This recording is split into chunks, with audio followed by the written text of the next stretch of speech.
Je suis la fille venue de l'enfer.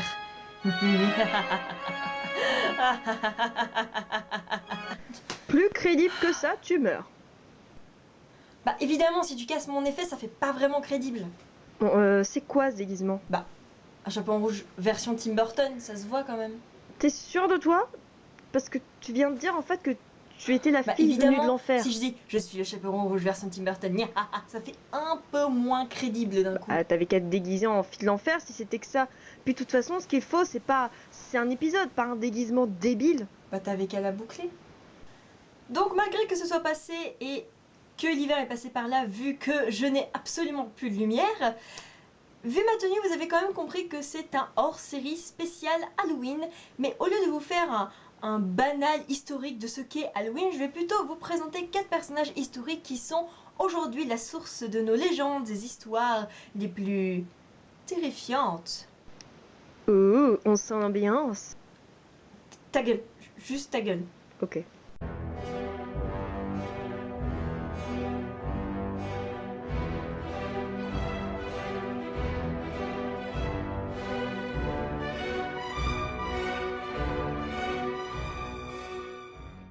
Vous connaissez tous Dracula, ce vampire absolument terrifiant et trop cool que des sagas dont je tairai le nom ont totalement massacré à la tronçonneuse. Mais Bram Stoker, l'auteur de ce roman éponyme, s'est en fait inspiré d'un homme véritable. Vlad Tepes est un prince de Valachie qui se situe en Roumanie. Vivant au XVe siècle, ses nombreux crimes lui ont attribué le joli petit surnom de Vlad l'Empaleur. Tu sens la grosse ambiance là. Il est aussi surnommé Dracula. Bon, c'est écrit chelou, mais vous aurez compris pourquoi Bram Stoker a nommé son roman Dracula. Ce terme en fait vient de Dracul, qui signifie dragon, et se rapporte à l'ordre du dragon, J'ai vraiment l'impression d'être dans un film de Jackie Chan là. qui est un ordre de chevalerie créé par son père. Contexte. Merci. Bon, c'est un peu compliqué et je comprends pas trop au niveau des Turcs, des Hongrois, des Roumains, tout ça, donc j'explique en gros.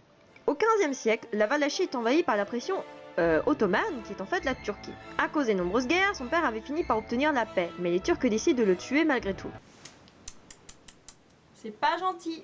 À partir de là, il va se battre pour le trône et lorsqu'il y parvint enfin à être empereur, il aurait supprimé tous ses opposants en les condamnant à mort avec sa technique du pal. Bon, je vous épargne les détails, mais vu que pal vient d'empaler, je pense que vous avez compris. Quand les Turcs sont arrivés au royaume de Vlad, ils ne seraient même pas parvenus à entrer devant les centaines de corps gisants encore empalés.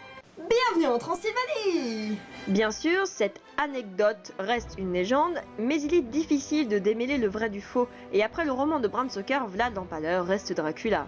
Et ce qui est terrible, c'est qu'il a fini décapité au bout d'une pique pour bien s'assurer qu'il était mort. Mais bon, comme c'est un vampire, il ne l'était sûrement pas. Surprise, motherfucker! Pour continuer dans le sujet des vampires en Transylvanie en plus de cela, décidément c'est les spécialistes, nous allons parler d'un autre personnage qui, elle, est vraiment bien représentative de la légende du vampire, et c'est Elisabeth Bathory qui avait des lubies plutôt dégueulasses, oui c'est le mot. Elisabeth Bathory, comtesse hongroise, a vécu entre le XVIIe et le XVIIIe siècle. Surnommée la comtesse sanglante ou même comtesse Dracula, les légendes affirmeraient qu'elle aimerait le sang. D'après les légendes, elle aurait reconnu dans le sang un moyen de garder sa jeunesse car elle trouvait que celui-ci renouvelait sa peau et la rendait plus belle. Oh oui, elle est crème anti-âge, les filles. Tuez des gens plutôt. Mais attention, pas n'importe lesquels, des jeunes vierges de préférence. Leur sang est beaucoup plus efficace, les scientifiques l'ont reconnu.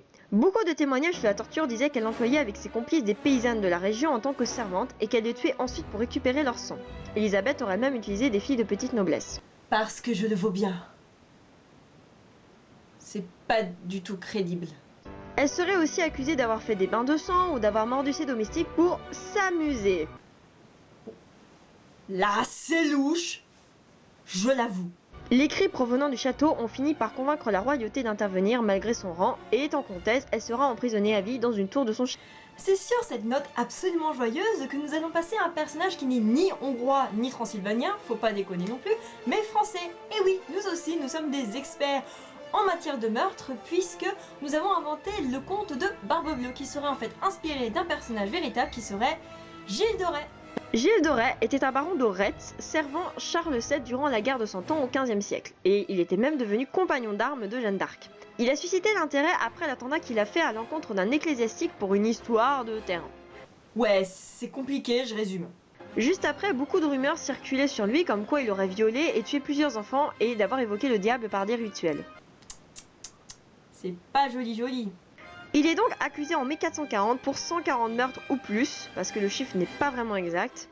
Il sera donc condamné à être pendu puis brûlé à Nantes et eut malgré tout la faveur d'être inhumé. Et ben alors, de quoi il se plaint? C'est super sympa. L'histoire a révélé que ces accusations auraient pu être erronées. Mais malgré tout, il est resté un personnage sanguinaire qui a inspiré Perrault pour son conte de Barbe Bleue. L'histoire est différente puisque Barbe Bleue a tué ses femmes et non pas des enfants, mais le principe de tueur en série cruel et terrible subsiste. Ambiance. Pour poursuivre avec le sang et les meurtres parce que j'aime ça, nous allons parler de l'une des sources de la légende de Bloody Mary, qui serait Marie Tudor, devenue Marie Ier d'Angleterre. Marie Tudor, qui deviendra Marie Ier, était la fille d'Henri VIII. Vous savez, le roi qui a eu 8 femmes et qui a décapité 2 d'entre elles. Donc déjà, ça commence bien. Et de Catherine d'Aragon.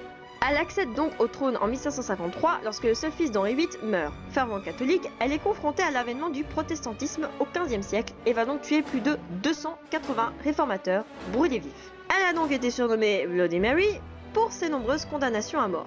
Mais son surnom viendra aussi des nombreuses fausses couches, puisque le fameux rituel de Bloody Mary, qui fait voir une femme ensanglantée dans le miroir, pourrait être lié à l'histoire dramatique de Marie Tudor en tant que mère. Décidément, si j'avais su que cet épisode serait si dépressif, j'aurais quand même préféré qu'il fasse peur. Hein. Bon, avec ta perruque pourrie, on était mal barrés. Hein. Qu'est-ce que t'as contre ma perruque? Il y a un problème? Alors comme ça, tu insinues que je fais pas peur? Ah ouais? Eh ben tu vas voir ça. Dans l'histoire, beaucoup de personnages ont été des meurtriers, mais c'est surtout les légendes urbaines qui ont fait que c'était des meurtriers hors normes, malgré la vérification historique. Et cette image tellement terrifiante a beaucoup inspiré les auteurs, qui a donné naissance à des personnages mythiques comme Dracula. Après, à vous de voir si ces légendes sont vraies.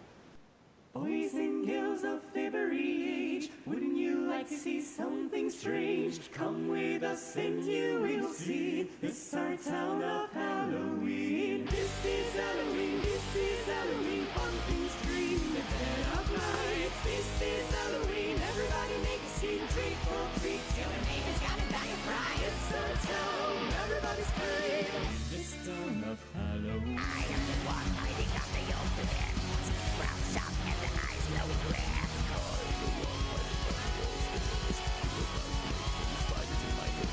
This is Halloween, this is Halloween, Halloween, Halloween, Halloween, Halloween. In this town we call home, everyone hail to the pumpkin song.